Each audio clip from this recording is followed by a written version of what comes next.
Olá pessoal, mais uma vez estamos aqui para conversarmos sobre um capítulo do Caminho, Verdade e Vida, esse livro maravilhoso ditado por Emmanuel para o nosso querido Chico Xavier. E nós vamos falar hoje do capítulo 63, intitulado Quem Sois? É uma passagem de Atos, do livro dos Apóstolos. Atos foi escrito por Lucas, que acompanhava Paulo. E Paulo, exatamente nessa passagem, ele estava em Éfeso.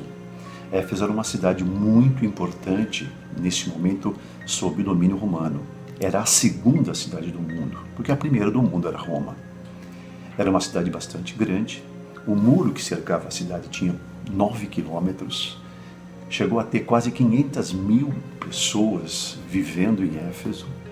Éfeso tinha uma das 7 maravilhas do mundo antigo, que é o templo de Ártemis, em grego, e Diana, no romano.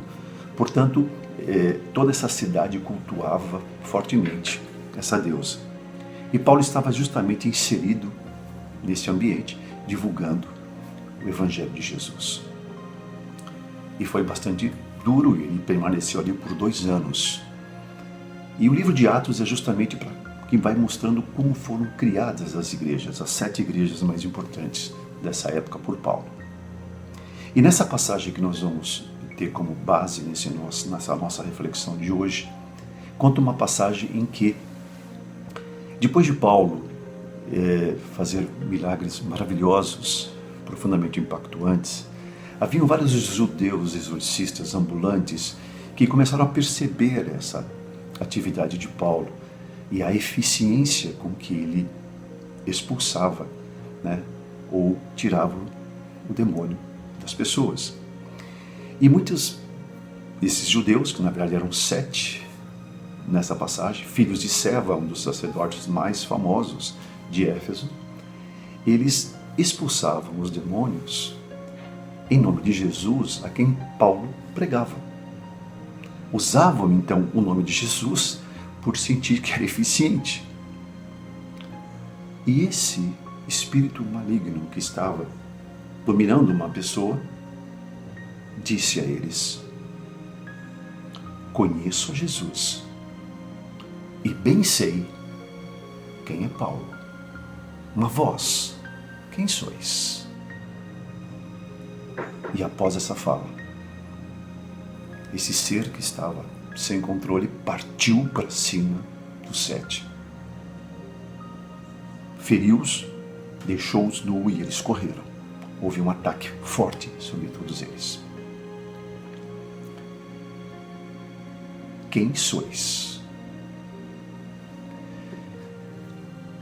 Não tem como a gente não se remeter, para quem já teve a oportunidade de atuar no auxílio fraterno e desobsessão, de entender que muitas vezes é preciso ter propriedade para falar de Jesus e ter um certo comportamento que tenha possibilidade de, numa atitude de doutrinação, porque a ideia não é que nós expulsemos os demônios, mas que a gente possa, de alguma forma, orientá-los e, quem sabe, persuadi-los a mudar de vida, a mudar de atitude. E muitas vezes, dependendo da forma como nós vivemos, que propriedade nós temos para falar de Jesus ou para dar exemplos, até que ponto nós somos hipócritas, até que ponto nós somos verdadeiros naquilo que falamos, com que propriedade falas em nome de Jesus? Quem é você? Quais são os seus exemplos? Quem é você para falar isso? Essa passagem é uma passagem de advertência, de questionamento, e que nos remete a refletir muito bem a grande responsabilidade que temos quando falamos em nome de Jesus. Porque para termos propriedade é preciso que nós façamos reflexão, tenhamos compreensão e possamos fazer mudanças em nós mesmos. É preciso que a gente pense, que a gente sinta e que a gente haja.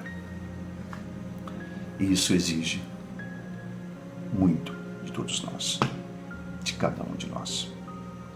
E é importante nós distinguirmos, antes de continuarmos essa reflexão, a diferença entre poder e autoridade.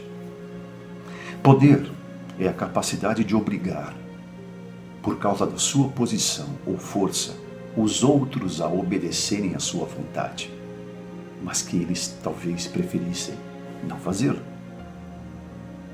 E autoridade é a habilidade de levar os outros de boa vontade a fazerem aquilo que você pede. Jesus tinha autoridade. Muitas vezes a gente usa a palavra poder, mas ele tinha autoridade. O líder pautado pelo poder, ele exige ser servido. O líder pautado pela autoridade, ele se preocupa em servir. E Jesus, indiscutivelmente, foi um líder servidor. Quando eu digo que acredito em Jesus, eu tenho que seguir o modelo de Jesus. Me apoiar naquilo que Jesus ensinou. Porque então, se eu não faço isso, se eu não me esforço para isso, eu estou sendo incoerente. Mas nós somos pessoas imperfeitas, falando para pessoas imperfeitas, porque nós não somos perfeitos. Portanto, nós temos muito de intenção, mas temos consciência do que é melhor, do que deveria ser feito, de como deveria ser feito e de todo o trajeto que nós temos para isso. E temos que ter consciência do quanto a gente consegue fazer aquilo que nós falamos. E para isso, quando eu quero seguir o modelo de Jesus, eu tenho que seguir os seus sinais e os seus ensinamentos, que de todo é um amor incondicional.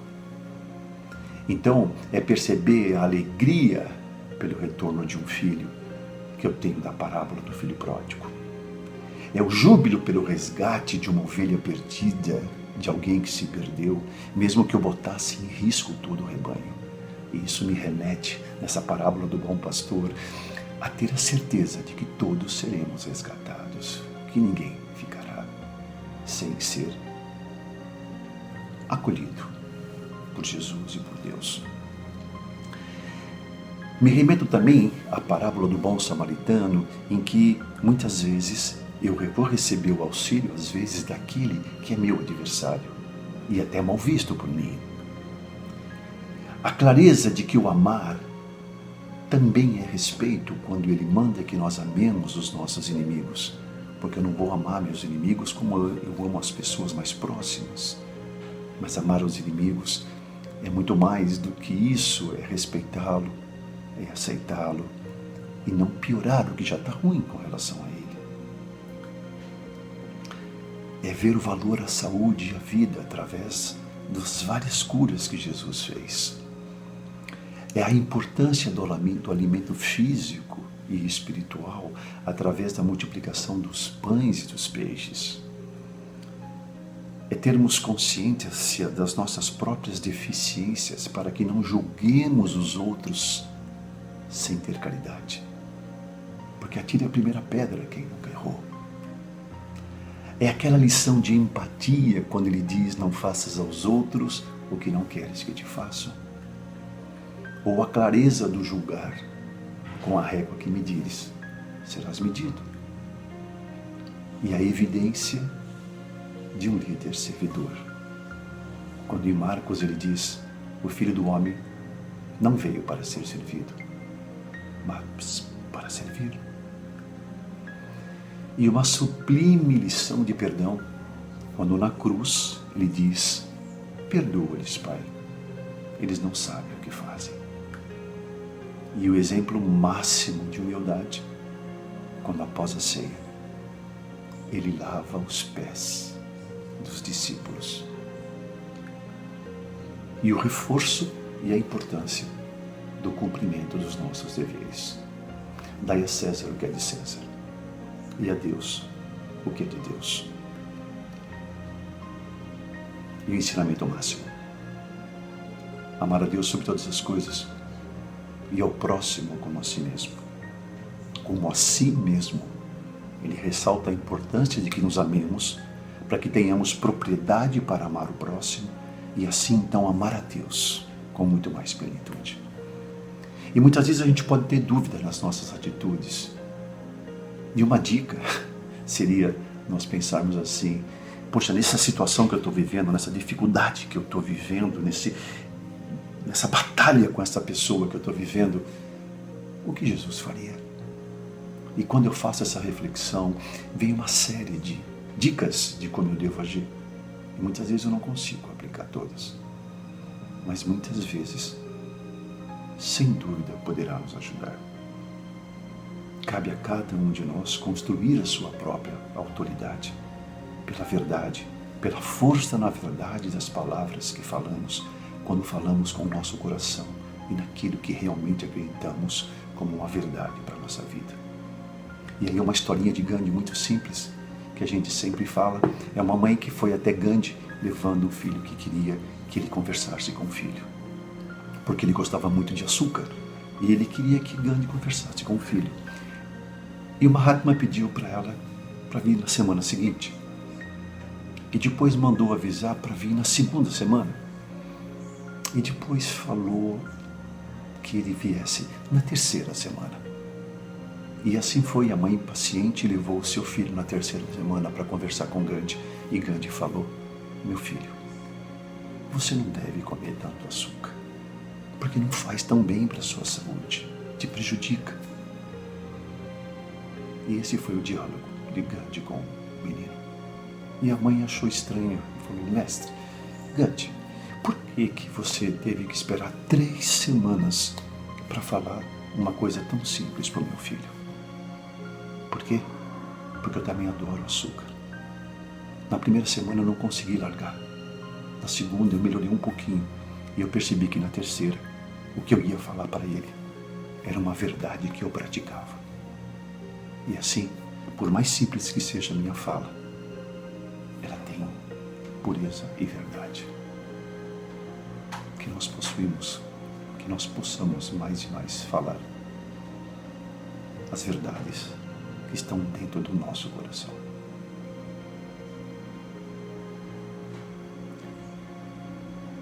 Que Jesus nos envolva em muita paz e que possamos mais e mais sermos reconhecidos como seus irmãos no amor e na atitude. Que assim seja, na graça de Deus.